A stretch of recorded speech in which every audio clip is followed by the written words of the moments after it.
The first 3 weeks of the eruption here in Hawaii, crazy things would happen in the middle of the night. A new fissure would open up and it would threaten a new neighborhood. Thousands of people were evacuated from their homes. I started the Hawaii Tracker Facebook group to help people understand what's going on and get their questions answered. Hey, how's it going? We're live. This is Fissure 20. We had hundreds of people all throughout the neighborhoods sending in videos, articles, and images. We spend a lot of time making sure the accurate information gets out. This is live. There's still lava moving. They weren't just sharing a story, they were helping their neighbor. If a family was being evacuated, my group would just jump in and help out. So it was huge. They were watching out for each other. Hello everybody, thank you for coming. Thank you for the support from everybody. As we go through this, we're growing closer together as a community. When tragedies like this strike, you really realize how much you need each other.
Aloha everyone, I am geologist Philip Ong, here with Mr. Dane DuPont of HawaiiTracker.com, bringing you guys another Kīlauea volcano update, today, Thursday, December 9th, 2021. In the last week, we've had a 3-day pause. It's been the longest pause of the eruption so far, so we'll talk about that a little bit, and some of the signals that we can see, and some of the time lapses. That's what you guys are seeing here is a loop of what was mostly in our minds as Hawaii Island residents over the past week is the weather. Inclement weather, and then somewhat coincident with that, the pause in eruption and coming back. So we'll talk about all of that. We're going to discuss our live viewer questions along the way, as usual. So pass your questions to Dane in the chat, and he'll answer what he can and collect others for us to discuss as well. And also let him know if we have any issues with our audio or our video, as that does seem to happen with live broadcasts here. So anything else you want to throw in here at the top, Dane? About the last week and the weather and, Yeah, it definitely was a struggle. I mean, I was without power for about 24 hours. You were without internet for a couple days there. So yep, it's good to be back online and everything.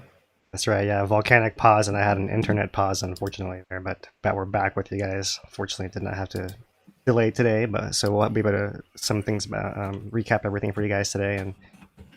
And mostly that's the story there, within the last week. Last week we talked about the emergence of the 3 new outlets that had occurred over the previous 2.5 weeks. So there's more places for the lava to come out around the bottom of that cone. And as the lava burst forth after this pause ended here, just a couple of days ago, you see it did the same thing, reactivating the outlets on that west vent here. So that's really it here. The slowdown on lava actually began, I'm going to throw this out at the top, began before the storm came in. So there's no, I mean, it just happened to be that the breaks were at the same time. Volcano slowed down first, then the weather came in, and you can see here the west vent cone still active within its inner pit here and its main entry point, but also along its southern entry there and its northern entry that came out, loops around over here and overflows off in this direction as well. That was just the first 24 hours that I captured on the webcam from the USGS. But we have been, as usual, collecting images. Mahalo Dane and mahalo to Bob Martin for continuing to do that and compiling the time lapses here. So to start off here, we'll show you guys just a clip of this most recent pause, right? Which the USGS is in the reports saying is a fourth such pause in eruption. Now, clearly, this is the longest one. You can see the lava lurches to a stop there and stays stopped for a while, and then resumes here with that burst. Here it is on loop. Dane, I think you're still unmuted. There it is, that slow lurch of the lava coming through. You can see a bunch of this steam and a quick rain passing through. That's the big picture of what's going on here. Yeah, and as lava bursts back in, it does burst not only from this southern vent and central vent and northern vent, but it later on seems to pop up in a new outlet up here at this northern part of the image here. So if I zoom it in up here at the top, see that towards the end of the sequence, we burst open what seems to be a temporary new outlet. It's kind of like an ooze-up flow along the perimeter, but it just looked a little different, maybe because of the difference in elevation that was present there. There it is right there. A little bit of flashing here at the very end. So let's step out and let's rewind to the previous such little pause, which by my estimation here, play it, was the last week of November. So about 2 weeks ago or so. This is the 24th and 25th. Not nearly as long, but you can see, especially in this nighttime images, how that fast circulation slows down and you have only a few channels that are sluggish and quite a few areas of not moving goo in there, right? So that perhaps was the time before that, visible from the S1 camera there. And here's one that same event as it appeared from the F1 camera, in case that's a little more easy to see. See here, 24th and 25th.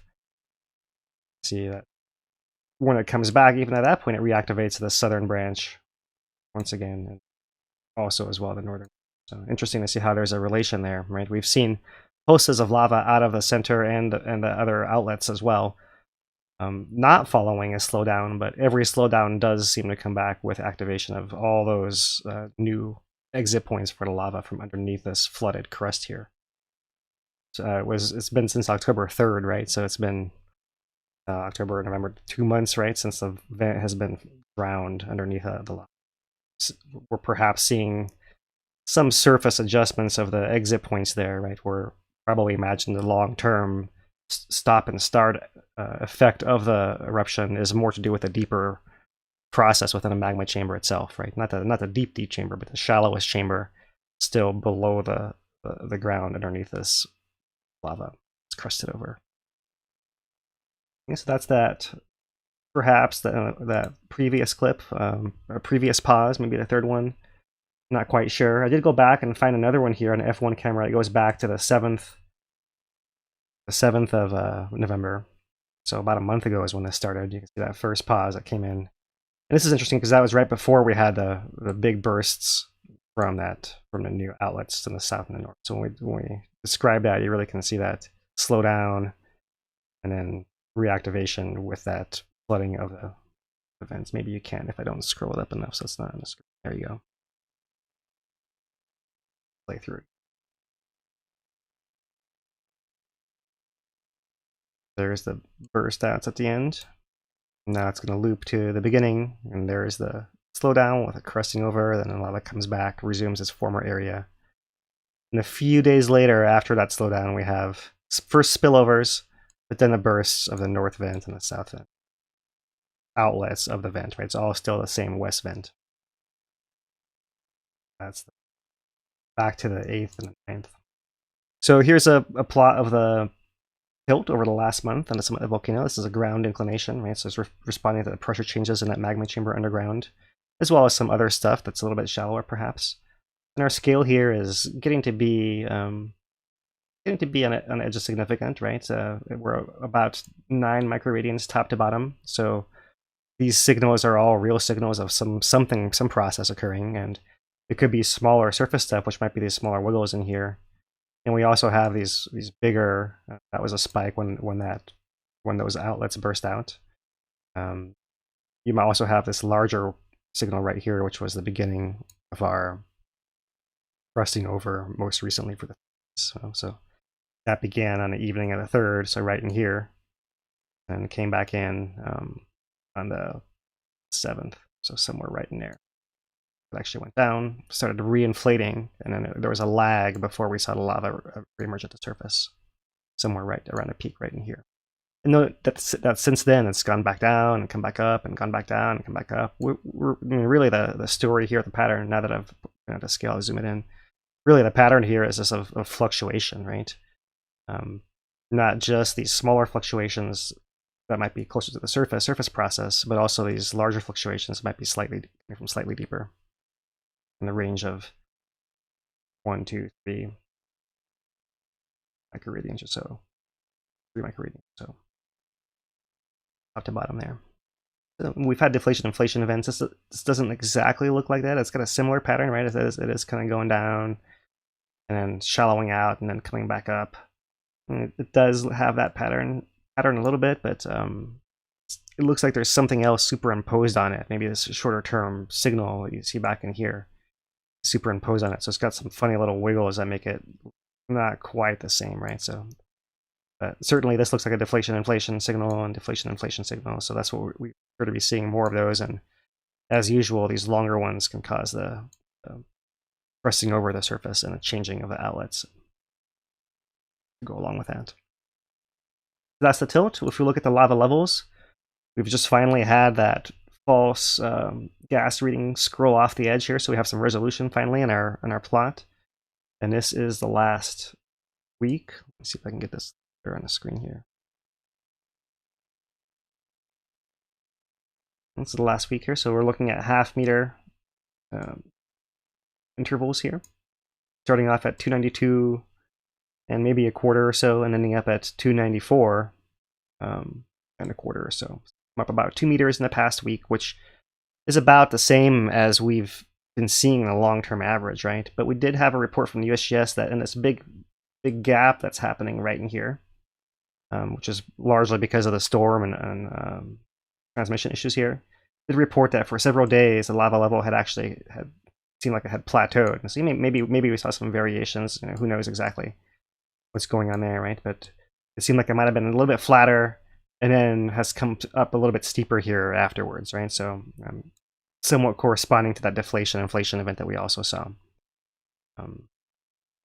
But there's another variable, another component to this lava depth plot here, and that's with the whole configuration of the crater, right? We had previously been seeing lots of overflows in this back area, the west vent over here, and so we'll get to that and how that can affect the if you lose more lava out in that direction there, then you can spread it out thinner, and you expect the rate of increase to slow down a little bit, right?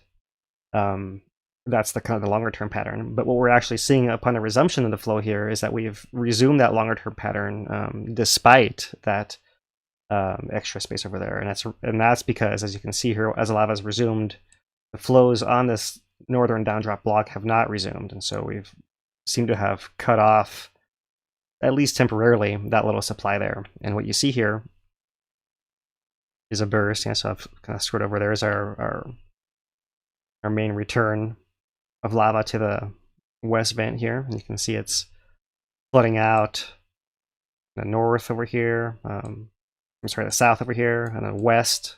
Some of these cracks that we haven't seen open up before. Up here in the north, where it seems like this tube that flows around into the pond. Seems like it breaks open in this area quite a bit as well, so we're seeing that. And it overflowing off in that direction. But also around over here, this is that curious new spot, right, where you actually see, it looks similar to those ooze-up flows in the sense of where it originates, right along the edge. But the size of this channel, which to me indicates the flux, right? The amount of lava coming out at once was pretty high. The actual rate of lava coming out was pretty high to actually channel of that size. So I wonder if this area of the perimeter was a little bit lower, so it had extra space to come up, right? But if you actually look at this image, you can see this whole area is starting to lift up, right? So it almost seems like the surge of lava that's come in after the pause has lifted up this western area more so than the eastern area, right? Now that we don't see the lava coming out of the east anymore, and that's now propagating its way around. So it fills and floods this whole area, works its way underneath the crust, it pops open over here in the north. This is somewhat near the old north vent, right? But this is actually, the old north vent would have been way further inbound of the crater edge, because it occurred when the crater was much narrower back in December 2020. And as it is, it's coming out along the edge and then putting out this big flow that's moving to the north. So maybe it's bulging upwards on this side, allowing it to put out that much lava out in that direction, right? And this is a capture of the 24 hours from the 7th. So if we advance to the, this is what I didn't. Let me find what I need. I'm going to show for you guys the current F1 camera. Current view here, you see that spot is no longer active, but there are ooze-ups occurring in other areas closer to that down drop block and here along that southeastern side as well. So take it to the last 24-hour loop here. Gives me some zoom. And here you can see the remains of that ponded area. Seems like it's overturning lava, so I mean, maybe it's still feeding in there, but it may be feeding mostly underneath the crust and feeding around. This whole crusted over lava flow was advancing over in this direction there. But to keep it going around, you can see there's a little bit of ooze-up coming up right along the edge of that down drop block. And you see a little bit of brightness here on the tip of that down drop block flow. So it did reach a little bit through there and put out more lava, although we haven't seen the big flood of lava come out there yet. So the path has been reconnected within the last day or so. No, that's the F1. That's the signals of how the lava seems to be moving through the crater once again. And we do have a new map to consider here. So this was released just today, December 9th.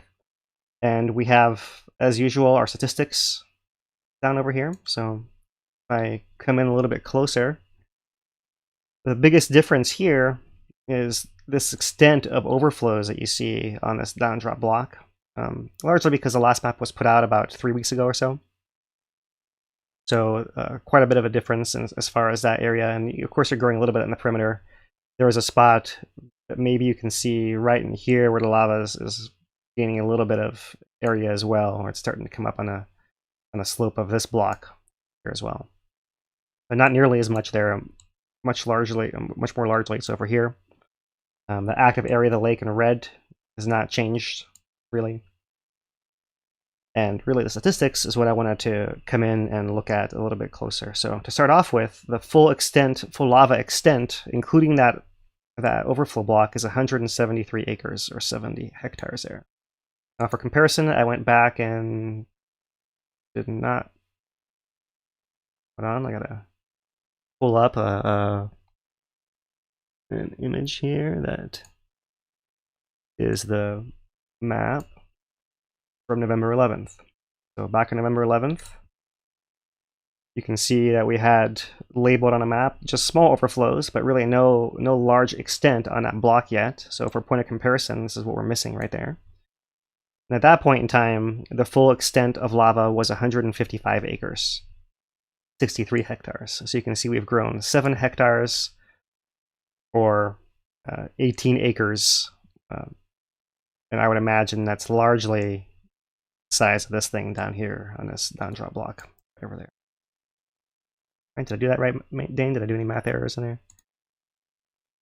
155. I'm gonna go with yes. I was typing for 173. something else. Yeah, wait, I don't think it's 18. Yeah, yeah. All right, so that's 9.7 billion gallons so far. Right, compared to 3 weeks ago, that's or actually it's about a month ago. Right, for through November 10th is that map, and this one is through December 7th. Right, so let's call it about a month, and 2 billion gallons difference in that month. Now, of course, there's some error baked in here because of that error we know from how they collect this data. But that's still impressive if you're looking at the rates of how things are changing here.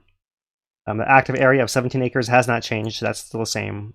As far as our surface, we are now up at 809 meters or 2,654 feet above sea level. Still quite a bit down within that pit, right? If you let me scroll back over here and zoom it out a little bit, perhaps, you can see that we're still, our closest pit that we can fill in is about that size right in there. And then there's another one that's right through here, and then there's another pit up through here. So there's lots of areas, lots of space for this to fill up without having to go anywhere, and it's still no threat to anyone. It's still just of curiosity. You got something, Dane? Yeah, Richard's asking about the clarification on the depth of the what it means by the lava thickness on that chart.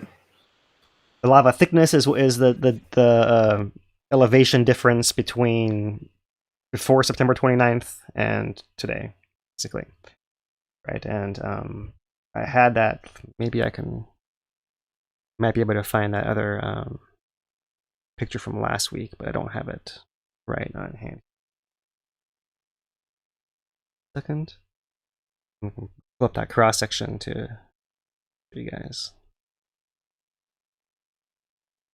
Assuming I can navigate the new USGS website here. Yeah, USGS, for those that don't know, have been making a bunch of web changes to their UI and the navigation as well. So it takes some getting used to say the least. Yeah, and this is all happening as we speak. So some of the links work, and then they are updated, and then something else changes while you're not looking here. So what I'm looking for here is the Volcano Watch archive. See, the new homepage is showing today's Volcano Watch, which we'll talk about, but not showing the one from last week. So maybe what we'll do is we'll go to HawaiiTracker.com. It's on there, yeah, Dane. Scroll back and find that Volcano Watch.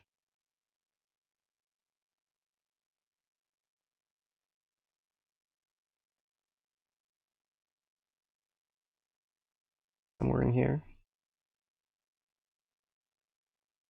Must have gone back too far. Is it just last week's one? Right. Thrilling, I am sure, to find this thing. But no, not finding it here right now.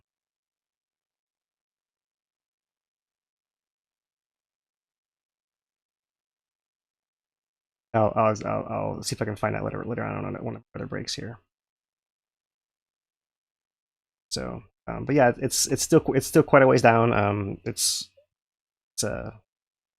can give me some white here. I can sketch it for you guys, right? The old crater collapsed down, something like that. Our original eruption last year was that far, and we've come up about that far, right? So that's our about how our profile looks, or something like that, right? That distance there, a little rectangle on top, that's that thickness. To answer you, was it Richard? So mahalo for the question there. So and then the total depth, if you were to count all the way down to here, we're similar to range of close to between 950 and 1,000 feet total from the last eruption and this one together. Okay, so it was something looked at.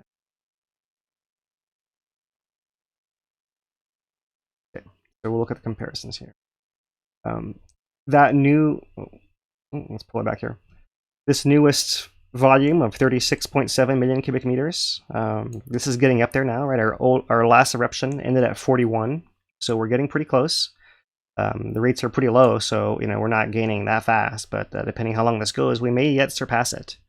And to illustrate that here, I've drawn in red. Our 36.7 comes out 37, but at the same point, that is, we are now 69 days into the eruption. At that same point, or I want to say the 7th might have been 69 days, so we're a couple of days since then, 71 days into the eruption. At that same point in time, we had 36 million cubic meters.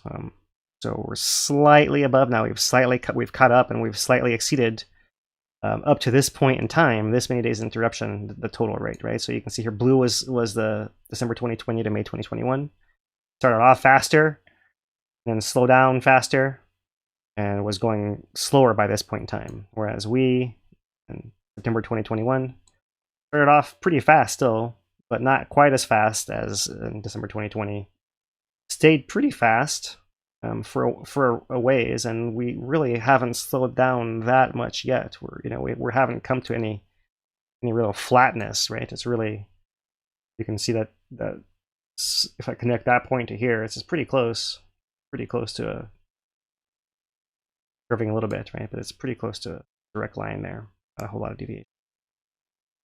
So this is the question here. Will we keep going upwards? Right? We'll keep going upwards and exceed this 41, or will we flatten out and who knows? That's the story that is yet to come. Okay, and this is interesting because this is happening despite the fact that our most recent interval gives us an eruption rate of 2.6 cubic meters per second down here. Right, and so you can see that the actual intervals are a little bit arbitrary by when they put out the maps. So the actual number is not as important as a trend of them, right? So you see the last eruption in blue here. We came down, bounced back up, came back down. Fluctuation is normal. And then settle down at this low value of more or less, we'll call it 1 to 2 cubic meters per second. Here in the red, we know that we started off high, not exactly how high, so I've left it off, but we've come down from an initial rate of, early rate of 28 down to 4, bump back up to 6 to 7 to 8, came back down, bump back up slightly, and now we're back down slightly again.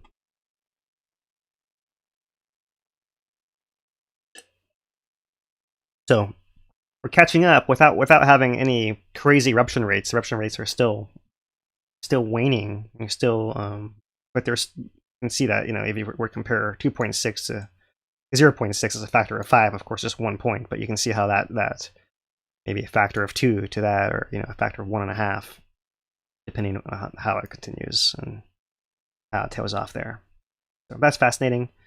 And then one last thing, I gotta pull out somewhere else here. I had my computer decided I wanted to rearrange my. This is the active area in acres.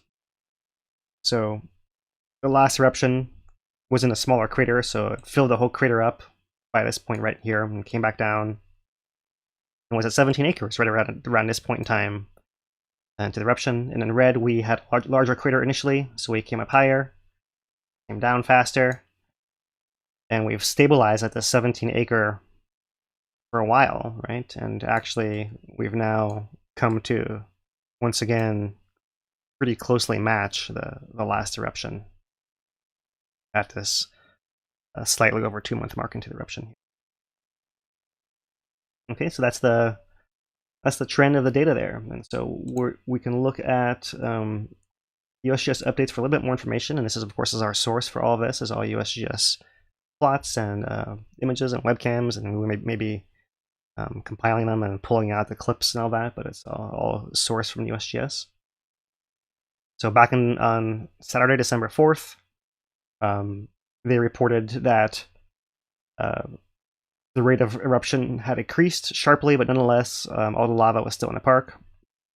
They note here that on afternoon of the 3rd, between 4 and 6 p.m., the rate of effusion decreased sharply, potentially marking a pause in the current eruption. A small portion of the vent cone collapsed at about 5 p.m., though there appeared to be no effect on eruption directly due to the collapse. The western end of the lake has shown little change in maximum elevation over the past several days, with the laser rangefinder showing an elevation of approximately 809 meters above sea level yesterday. That's what I was referring to before, that possible stagnation and the lava spreading out onto that eastern, or that northern downdrop block, perhaps, right? Or perhaps combined with some lowering of the effusion rate, because that was visibly noted later on in that sequence. Okay, so that is the highlight for the 4th there. I'm going to scroll up here, and I've got several of the days lined up here. Won't read everything, of course, but I wanted to just pull out a couple of interesting things here. I think we'll skip over the 5th. We'll go here to the 6th. And on the 6th, we see here that they note this is the 4th and largest such slowdown or pause since eruption began on September 29th, and none of the prior events lasted more than 24 hours before resumption of normal eruptive activity. They note the reinflations recovered the tilt, but tremor levels remain fairly low. So they are noting that, a little bit further up, volcanic tremor measurements have been erratic, but are substantially lower than values prior to the pause. So not only are they seeing the decrease in lava, it's picking up on a tremor as well, which is interesting because that's, let's say you do have a whiteout and you're wondering what's happening behind a whiteout, you can look at the tremor as a proxy for if the lava is moving through the pathways and causing that harmonic vibration that causes the harmonic tremor. So when it stops and we know the lava is just not moving through there, something is going on, like that deflation inflation event, or something that's blocking lava. Maybe lava is draining out temporarily before it bursts back up and through.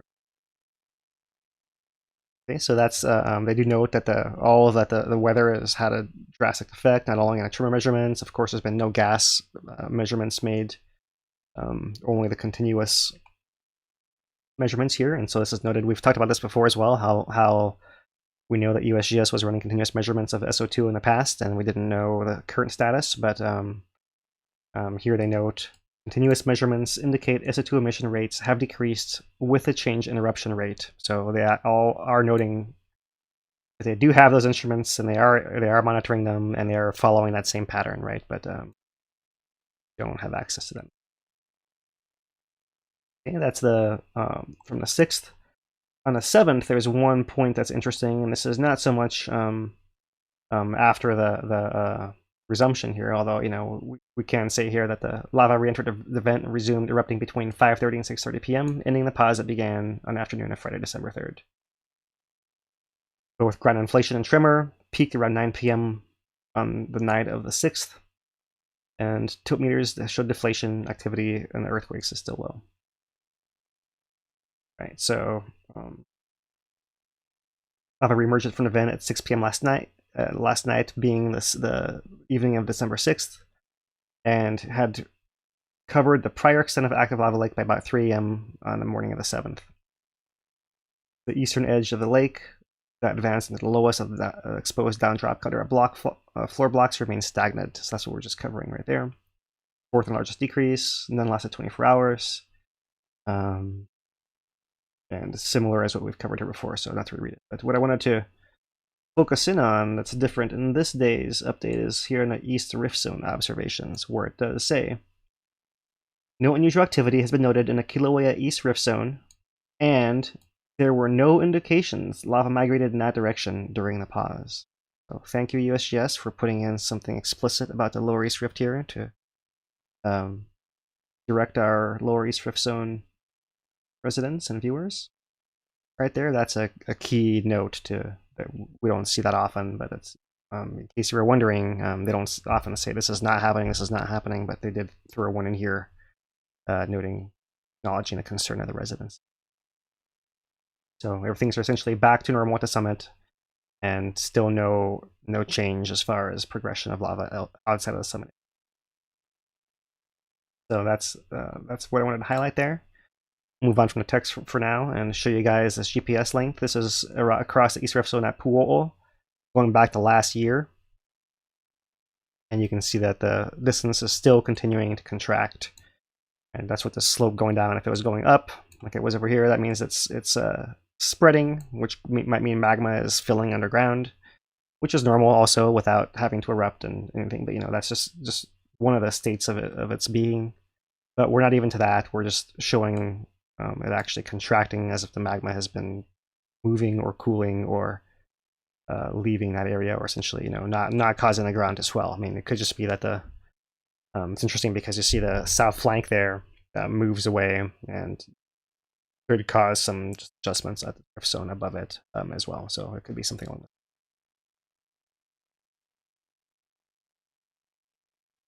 that. Okay. I see a question here about the cone. We haven't had a measurement on the cone recently. We do know the lava has been filling the lake and drowning that cone at the bottom. So we really don't know. I would guess maybe 2/3 to half its former height. Right, its former height was 20-25 meters, 80-85 feet. So maybe 50-60 feet would be my estimate. What do you have, Dane? I got a few different things, but I'll let you finish on that one first. Yeah, that's as far as the height of the cone. Yeah, that's what I can say. Yeah.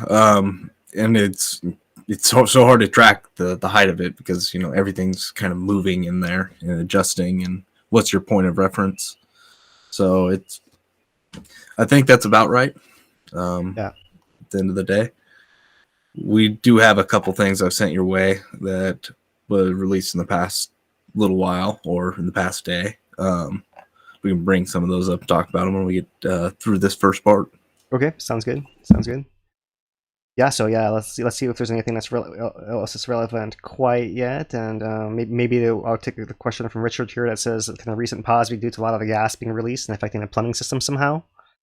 Mahalo for the question, Richard. Certainly, it could be that variation, right? We've talked about how the gas pistoning / deflation inflation cycle is thought to be something to do with that denser magma that's gas poor, essentially being able to sink back in, and as it does so, it's blocking the pathway. And then once it clears enough, then all the fresh gassy stuff that was blocked below that comes rushing in, and then it reoccupies, and it can re-release that. And so it does have to do with the gas movement. It may not be exactly the gas displacing the lava and coming out instead of the lava. We're seeing actually the gas and lava coming out at a 1-to-1 ratio, right? So the amount of lava coming out goes down, and the continuous monitors are showing the gas going down at the same time. So that's why it's thought to be the actual gas poor magma moving down and blocking it, and then the burst that comes afterwards of that built up, however long the pause or build up was. So one other question about that back part of the northern downdrop block from Marin, Mahalo Marin. Did the breakouts in the back reduce the difference in level between the active part and the back at all? I would imagine that's really been doing a lot of the work prior to the pause. We have not had a report of the depth to the eastern part of the block for a while, so it's hard to compare that to that western area. Right? If the western area was not going up, and we're seeing flows on the downdrop block at a similar time, that's a reasonable proposition. David asks, do you think the USGS will install another camera since it's overflowing, slightly getting out of frame? I believe they will, probably. There's a little clue within today's Volcano Watch that they have volcano-proof cameras ready to deploy, so perhaps they're going to deploy one somewhere. Maybe that's what that means. I did mean to show... Speaking about the Volcano Watch, and we were talking about the USGS making site changes, right now it's given a 404 error if you try and pull the Volcano Watch, so we'll get that posted when we can get it. Yeah, I think I might have it. Well, we'll see if my browser kept it loaded or not, but somewhere in here I also had the B1 camera, and I might have lost that as well. Yeah, we also got to fix a couple cameras that are kind of stuck after the storm. Yeah. But yeah, so here, let me throw this on here. All right, so the B1 camera, the reason is we're talking about this is the camera that was catching these overflows in the downdrop block over here in its right part. but now has been frozen since the 7th, right? So you can't really see anymore, and that would be a great place to deploy a camera. Might be somewhere over this way that looks back across this in the foreground and back to this in the background, right? But interestingly, this froze during that resumption of lava right through there, and it's interesting to note that we still have this pinprick of light. This is all washed out everywhere, right? But there's one bright spot right here, and what's in the foreground of this view, which is that area near that little islet. So it seems like when you see that reactivate, a pretty good indication that the lava is moving underneath the crust in that direction once again. And so that was a clue that we were going to see the resumption of flows, and we did see a little bit of red popping up on the edge of that down-drop. Right, so I wanted to just finish off the East Rift Zone here and some of these other signals, and no signals on the GPS on Puu Oo. You do see a little bit of this variation, but nothing significant. Earthquakes, also none. Right, there is a little bit more activity down in Pahala, but just compared to what it was previously, it's they're natural variations, and it's elevated in the long term for sure, but no other answers and no new information on that. So focusing more on Kilauea Summit and East Rift, there's really nothing there. Right? You still see our typical south flank activity all through there. They're all time, no matter what we do, no matter what day it is or what's going on. So here's a plot for earthquakes over the last year. Earthquakes per week. And, so down here in the last few months, we've been pretty consistently low, lower than non-eruptive times, and lower than in times. So there has been gas coming out still. We talked about the continuous reports, right? This is the most recent plot from the USGS, and you can see that the last data point was before our last broadcast. There's really nothing new here on the right side. We'll have to wait for some new data there. We just have that USGS text update to go with, but we do have our VOG mapping project here, a VOG forecast for the next few days. The trade winds are back, and VOG is blowing to the southwest, to the Pahala, ocean view areas, as it most frequently does. Whereas during this last week of storm, we had a lot of the wind coming southwest to northeast or south to north. That's what knocks over a lot of our trees and pushes that VOG all around the island, and elsewhere across as well. Of course, with all that rain, you probably couldn't. If you had rain in that part of the island where you were with your storm, then you may not have smelled that VOG. All right, so that's all the data. We can keep addressing some questions here, but maybe we want to say some thank yous first. What do you think, Dane? Yeah, and go ahead and pull up some of the stuff that I sent your way. Okay. Also gonna send one last little thing for you, but yeah, we will get into the thank yous, and we'll get into the question and answer segment. We do want to thank the viewers. Really, they're the ones that make this possible. Like, share, subscribe, all that really helps get the algorithm going. We don't have the funding to do publicity and all that kind of stuff, so we rely on word of mouth, and just sharing it with friends really helps it out. It helps the channel grow and all that kind of stuff. So take the time if you could. We do take monetary donations on hawaiitracker.com/support if you are so inclined. hawaiitracker.com is where we post all of our latest content on the volcanoes. So if you want the latest in chronological order, come check out hawaiitracker.com. We do want to thank a couple of our sponsors, first being Kaleos Bar Grill in the heart of Pahoa, and also their new location out in Orchid Land. They have 2 unique menus, so you can get a little bit different experience at both establishments.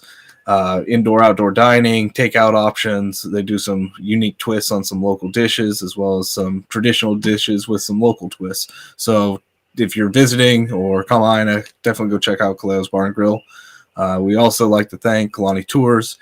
Lani Tours do a variety of different kind of tours, including Konakavi Farm and waterfall tours, but also they do few different lava tours, and they do them in smaller groups so you can get your questions answered and get a little bit more personalized experience. So we thank Lani Tours and Kaleos Bar and Grill. We also thank the Hawaii Community Foundation through the Puna Strong Grant, and as well as the County of Hawaii. Mahalo, everybody. All right. So I don't know which one you want to go through first, but the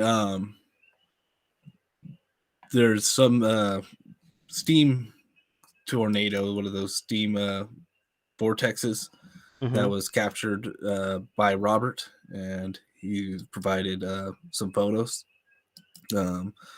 Interesting thing was he messaged the USGS about that to get their take on it, and they sent that second photo that I show there that I sent you, and the timestamp on that one is 9/12, which is interesting because the closest one I have to that mark is 9/13.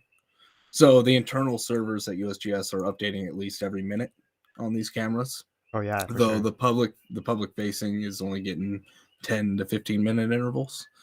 But that the little vortex from two different angles is caught on the cameras, which is kind of cool.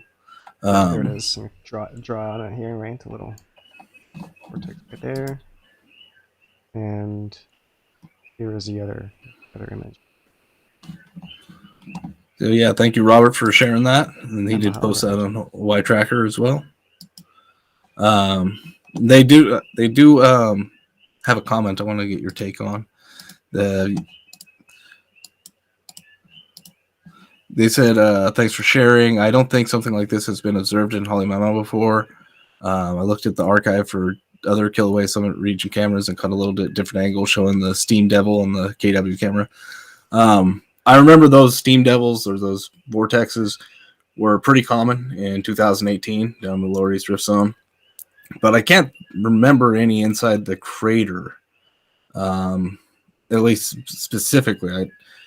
You'd think there would be one, right? At least an image of it. What are your thoughts?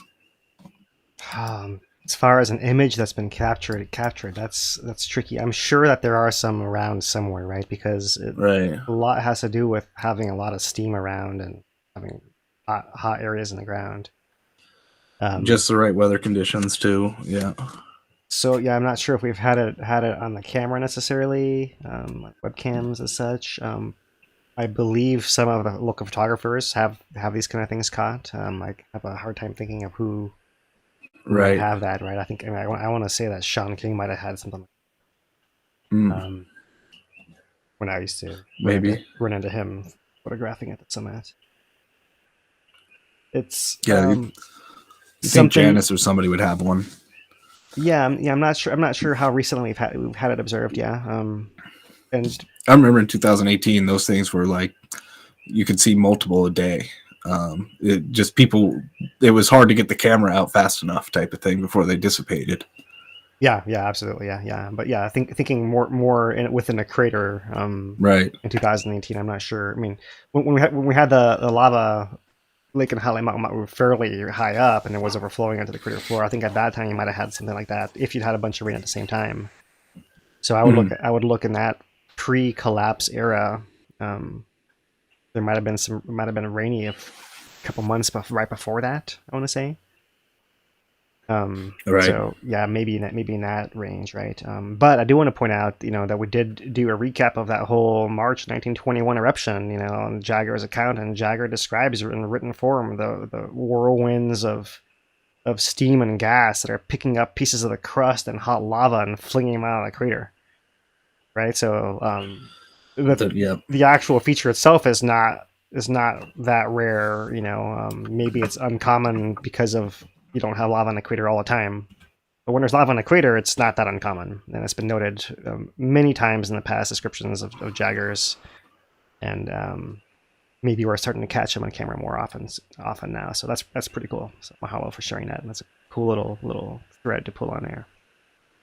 We have a 790 Miramar Ringgit super chat from IE. I'm sorry, Colburn says good info for you from you guys. Appreciate it. Appreciate the support. The second one I sent you is a Sentinel 2 time lapse with the thermal image of the crater over the past September 24th to December 8th, so 2 weeks thereabouts. Mm-hmm. And it just shows some of the activity in the die off and a little bit of the clouds, but figured show it since it's new and got the images processed. Yeah, it looks great. Yeah, and these litter frames, you can see more of these ooze-ups around this outer perimeter right through here, which I think is pretty cool. Well, yeah, of course, this is, as you guys have seen, a lot more of the detail of the time lapse from the ground, right? You're really missing a lot of the detail in there, but you do get the overall sense of it and get some interesting features that you can pull out of that, which is fascinating to me because even our time lapse animations are missing quite a lot of detail compared to as what you mentioned, USGS having stuff come in every minute. Yeah, that archive that'd be nice if they afterwards could put it into science base somehow. Would be pretty nice. Just my thoughts. Yeah, well, we know that the public has been clamoring for live cameras from the USGS for a while, right? And so they essentially have the capturing capacity happening, right? But they don't have anything else going on with that, right? So I don't know if there's some technical challenge, a barrier right there that maybe we hope that they can overcome at some point, and this more frequent images there. The last one I sent you is a screen capture, which is just kind of funny. It's nothing against who posted it, but just the ESA released this image, this model, and it looks like a bloated Mauna Loa. See if I can get it to brag. Yeah. It's like that. Nice try. Keep tuning it a little bit. Yeah, it's definitely vertically exaggerated. Yeah. Right. It's cool they're getting it there, but not quite yet. It really accentuates that semi-caldera. It would work for like the new Microsoft Flight Simulator, but other than that, I don't see the use really of something like that. Right. Well, we can get more accurate, and with using the DEMs that we have to render models. But okay, yeah, that came out. Figured we'd show it. And they got a little snow cover up there, and we've been getting a lot of snow cover. For those that aren't aware, like blizzard warning conditions up at the summit. Guys, we're getting videos of people up there snowboarding, all that kind of stuff. So the snowy summit conditions up on Mauna Loa and Mauna Kea. Yeah, the clouds from my point of view haven't cleared enough for me to actually see it yet, but yeah, I can't wait. Right. All right. Well, let's see what else. I did have a question for you if you want to get into this Q&A a little bit. Okay, yeah. Hit up the last ones we don't have. So Kevin asks a little bit about Puu Oo, and he's heard rumors of some puffs or some clouds over it over the past month. Is that true, and does it mean anything? I believe people when I say they see them, so I would say it's true, but I haven't seen them myself. But that's not surprising, and it's not concerning because we know the ground is hot in the rift zone. We know there's a bunch of cracks, and we know that when it rains a whole bunch, that allows more steam to come out. That's one part of it. The other part, as you mentioned, is we're starting to change our weather pattern to more of a winter pattern where we have variable winds, and so that doesn't always blow the plumes down, but allows them to kind of build up higher and higher and higher, so they look bigger and more imposing, even though really it's just an effect of the wind pattern, right? And that happens not only over Puu Oo, but over Halema'uma'u as well. We mentioned last week how someone had even seen the top of Halema'uma'u's steam plume from Hilo, right? Because that's how tall it had gotten overnight in a slack wind conditions. Yep. So yeah, I mean, what we stick to is the monitoring signals, so GPS, the tilt, all the other stuff, and there's no indication of anything happening in Puu Oo and volcanically. Right. Just living in Leilani around the steam, you know that the steam means very little in and of itself. It matters mostly about the dew point, what the steam's going to do, what the temperatures. It's atmospheric conditions in a lot of ways that dictate the visualizing of the steam. Right. When the steam's mostly consistent day to day, you can still see some wild fluctuations in just the visual aspect of the whole thing. Yeah, and I can throw on here just to bring this up as well. Like, we've talked about this. It's probably been 2-3 weeks now. But the study done post-75 earthquake during a Puu Oo eruption showed that even with lava coming out of Puu Oo and the whole Lower East Rift contracting, you still had massive settling of the rift zone area without lava going in there, right? So that's documented to have happened and is happening now also. And as the ground is kind of collapsing and adjusting still, you're going to get other appearances of steam or dead vegetation that as well. Right. I have a question I wrote out. Figured it'd be something to discuss a little bit. So we've talked about previously that paper that was published in Nature from the researchers out of Florida, the Parkinson et al. Mm-hmm. And they talked in one of their researches about the 2018 eruption and how rainfall they proposed could act as a modulator for shallow volcanic activity. And then we get this, situation with this reemergence of lava and the storm. The timing would seem to suggest, they might say that supports their argument, right? The researchers in Florida might use that as a case in point. What would and USGS came out in a message and said they don't see it that way with the 2018 eruption, and they put out a statement, I believe, on this last one and said coincidence, right? So, what's your thoughts on this whole thing? The tilt signal that shows that deflation inflation cycle, right? I mean, deflation inflation cycle is sometimes they drag on and sometimes they don't, but to have one come up like 2 days after it starts is like totally normal. And it seems like it's got nothing to do with the rain and that kind of pattern of it, right? Looking at that paper in more detail, and I haven't looked at it very recently, but there's a little bit of time delay as all that rain is going to percolate through the ground to the depth where it can actually affect that area. And it was fairly fast. I want to say within a few days, within a day or 2 days, something like that, if I remember correctly. I think they were saying it also built up in that paper, like over the previous couple of weeks too, and then it was like the straw that broke the camel's back almost thing too as well on top. Yeah, I'm trying to remember the paper. It's been a while since we read it. Yeah, and and then there's also the factor of how groundwater can affect fault. I mean, water is a hugely important topic in all geology, right? Water affects the pore pressure in faults, and right, if the fault has a little slightly more pore pressure in the crack, it can move a little easier, and so maybe things can adjust a little easier because they're not exactly lubricated, kind of, but it's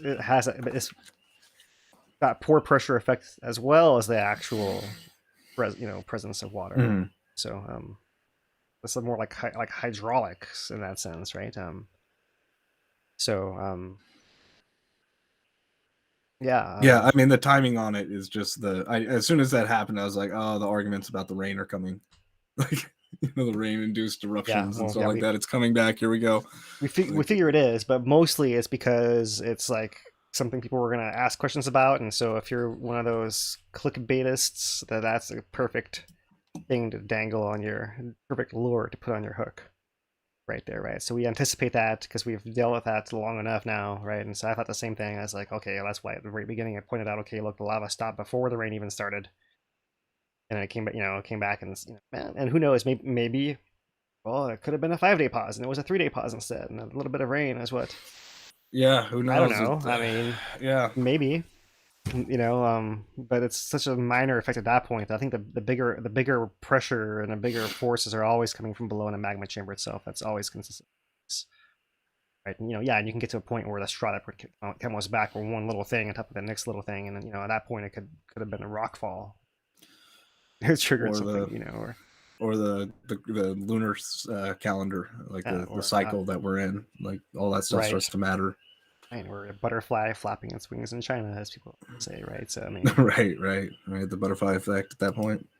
All right, well, let's see. I believe that does do it for. I think we got most of the questions that I had lined up.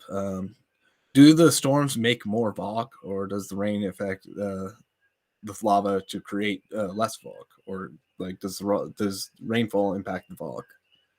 So the emissions of gas from the volcano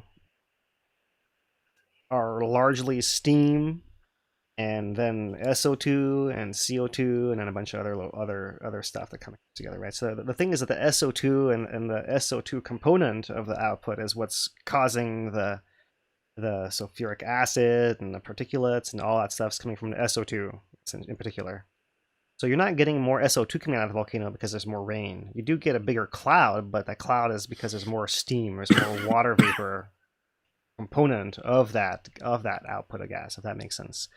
So there's more stuff coming out, yes, but there's probably a similar amount of the SO2 is not changing by how much water is available to turn into steam in it. That's coming out of the magma itself, and that's directly related to how much magma is coming out, which is why we measure that as the proxy for eruption rate.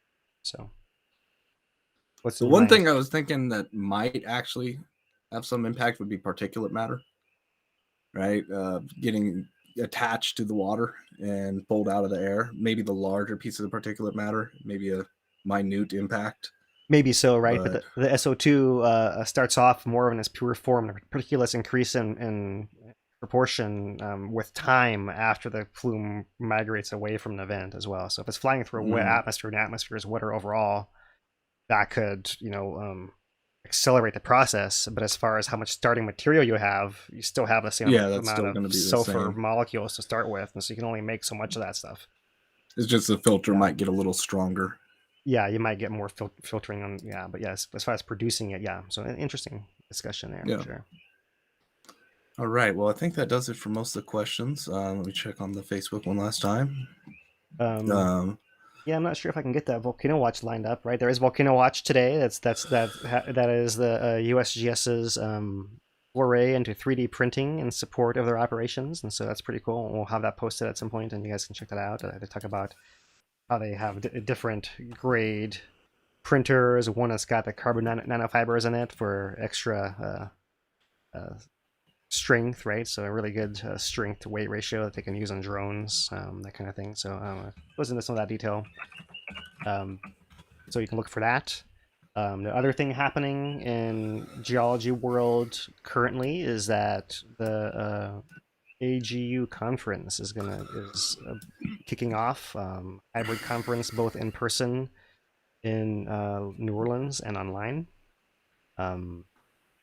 See if I can get a screen to show you guys here. So that's going on all next week, and so we do, as usual, see the USGS representing with some research and collaborations and other research being presented at that meeting. So we'll have more of those threads to talk about. Maybe a little bit preliminarily next week, but more so the following weeks, the rest of the year, and on into next year, right? Of course, January next month, Volcano Awareness Month, usually brings a whole slew of talks from USGS scientists as well. They often piggyback their presentation preparation, right? Right. We also had, I don't think I said it, a $20 super chat from Robert, and we appreciate that, just as you're amazing. Definitely. Thank you. And the AGU thing is awesome because there's often some good research that comes out or gets flushed out further. So people been working on their presentations and their data collection and all that for this one type of expose, or where they just go through all these different researchers projects that they're working on. And some of them are very in depth, some of them are a little more tuned for the layman, but definitely good stuff. Yeah, this is a huge conference, of course. I'm sure lots of our viewers are familiar, right? It's not just geology, it's all kinds of stuff. So we really hone in on one little aspect of it because that's really our ultimate goal, is to inform our local community about how the volcano works, so we can be better prepared, be more resilient, and educated, so that when the next eruption affects us in some more impactful way, threatening perhaps, then we're prepared to deal with it and to help our neighbors and all of that, as well as all the people who are around from here. So that's our ultimate goal, is community building with all this, right? So we're really going to hone in on volcanoes and how they affect our local communities and how they work that aspect of it. More so than, for example, if someone develops a new mapping technique, that might be cool, but it might not be something that's really that relevant to our viewers, right? as opposed to here's the results of what happened in 2018 is still mostly what we're seeing follow up on the 2018. So more on that coming up in the next few weeks. All right. Got anything else, Dane? I think that does it for now. Just waiting for the USGS site to return the volcano watch. Whenever that does happen, we'll try and get that posted for you guys. Let's see if I possibly have it. History probably won't. Oh, if it's on, I mean, if it has to refresh at all, it's gonna 404. Yeah, there it is. Everything is. You would have to basically get lucky with it be up, screen capture it, then we run optical character recognition to put it back into text. That would be the only way. Yeah, maybe that's why my browser kept disappearing windows, is because USGS was pulling them out, pulling the rug out from under. Pretty much, as I was trying to broadcast. So yeah, look for Volcano Watch as well. All right, you guys, mahalo for joining us once again. We'll be back with you guys once again next week. We don't expect anything really alarming to happen. If it does, we'll hop in sooner, but otherwise we'll be back in another week on Thursday. Any last words, Dane? Nope. Stay safe out there, and I'm glad that we're back online and everything worked out. We almost were having to delay the live stream today just because of the lingering issues of the stream. So glad this all happened. Yeah, managed to work out for the most part. Mahalo, everybody. Thanks to you guys who contributed with discussions, questions. The guys who please like, share, and subscribe. That really helps the most of everything, right? And if you can go a little extra, we do appreciate that. Until next week, aloha, everybody. For Dean DuPont, I'm Philip Ong. Aloha.